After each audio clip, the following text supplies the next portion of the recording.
Now, taking on these roles, I have some expectations for you, regardless of your rank. This includes myself as being part of this promotional process, to hold the values of our departments, which are professionalism, leadership, integrity, service, and unity.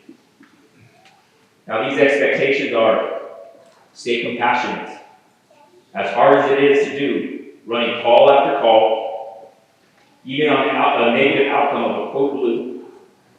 Don't lose the kindness needed for the next call, or especially needed for your family at home or your crew back at the station.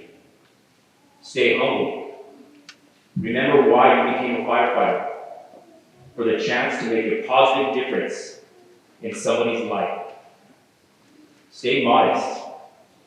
Remember that being a firefighter is a privilege and an honor, and we are here to serve the community because we choose to. And last, lead by example.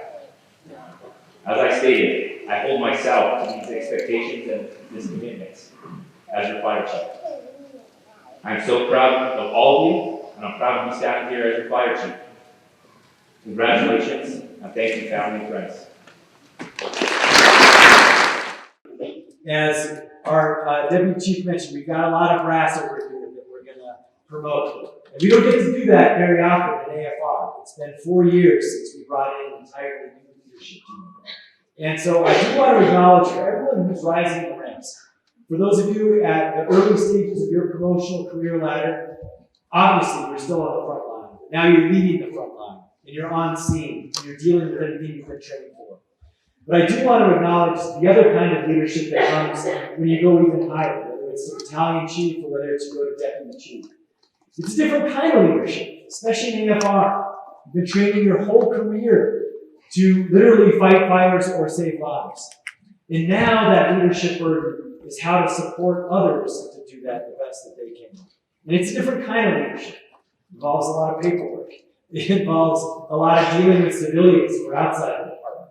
It involves a lot of education with the community, with city councilors. It involves things like fighting for budgets.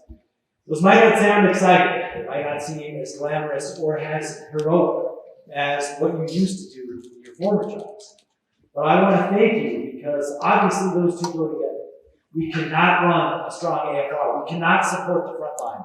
We cannot support all of you who are getting promoted to early rank positions without leadership from the top. And in the civilian world, the leadership at the top gets way too much credit. It's the front line that deserves it. But I also know sometimes, police and fire, it's actually the front line that we acknowledge, and we know we're heroes in our community. But I do want to acknowledge is also the leadership. And I want to thank the deputy chiefs for stepping up. It's not an easy role. They're no longer also secure in their jobs. They can be fired. There's a whole thing that they have to deal with. And so thank you for stepping up for Albuquerque and for AFR. Let's give all the DCs a quick round.